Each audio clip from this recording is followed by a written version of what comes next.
अस्सलाम वालेकुम। आज जिस किताब को आपके सामने लेकर आ रहे हैं वो बिलाशुबा इदारा नज़रिया पाकिस्तान का एक और शाहकार मजमूआ है, इस एतबार से कि आजकल हम सब सुनते हैं और देखते हैं और इस हवाले से अखबारात में ख़बरें शाया होती हैं, टेलीविज़न पर इस हवाले से हम फुटेज देखने को मिलती है और ये बताया जाता है कि बलूचिस्तान के अंदर कोई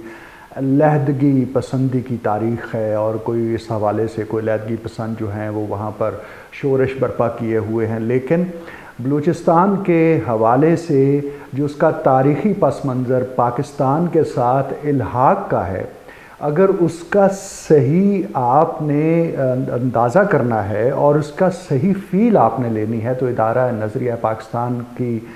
शाया शुदा किताब बलूचिस्तान में तारीख़ी रेफ़रेंडम 1947 का मुतालिया ज़रूर कीजिए, जिसे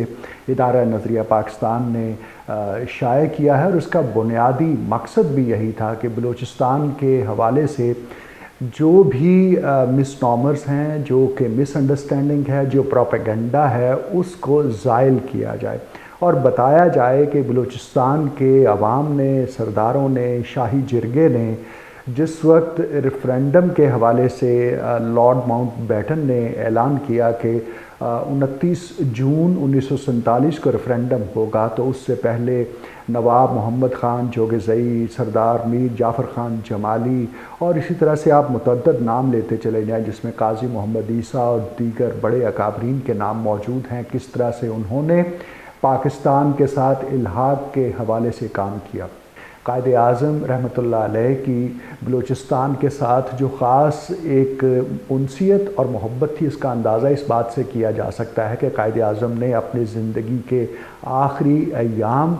बलूचिस्तान में गुजारने को तरजीह दी थी और वो ये समझते थे कि बलूचिस्तान का पाकिस्तान के साथ जो इल्हाक़ है वो सियासी, तारीख़ी और जोग्राफियाई एतबार से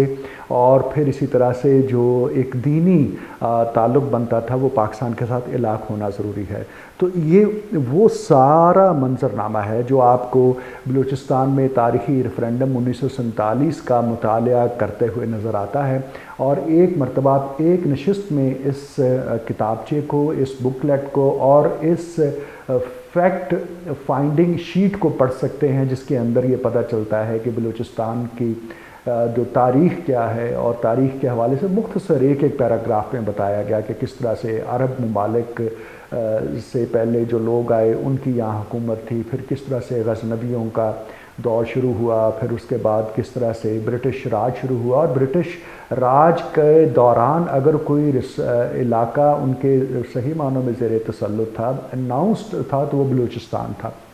और उसी वक्त उन्होंने बलोच सरदारों को अपने साथ मिलाने के लिए उन्हें नवाब का टाइटल देना शुरू किया था। लेकिन फिर ये वक्त गुज़रता गया और फिर बलूचिस्तान के अंदर जब पूरे बरसग़ीर के अंदर तहरीक आज़ादी का आगाज़ हुआ तो बलूचिस्तान में भी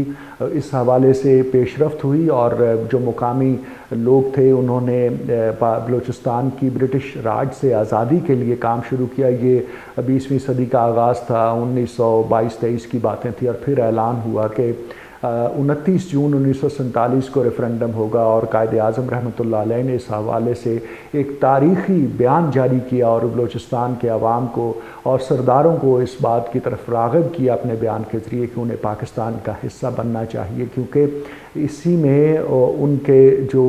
ना सिर्फ तारीख़ी बल्कि मुस्तक़बिल के जो मफादात हैं वो पोशीदा हैं, पैवस्ता हैं और वाबस्ता हैं। बलूचिस्तान के हवाले से सही सूरत हाल का इदराक करने के लिए आपको इदारा नज़रिया पाकिस्तान की जो एक किताबचा है बलूचिस्तान में तारीख़ी रेफ़रेंडम 1947 का मुतालिया ज़रूर करना चाहिए। शुक्रिया।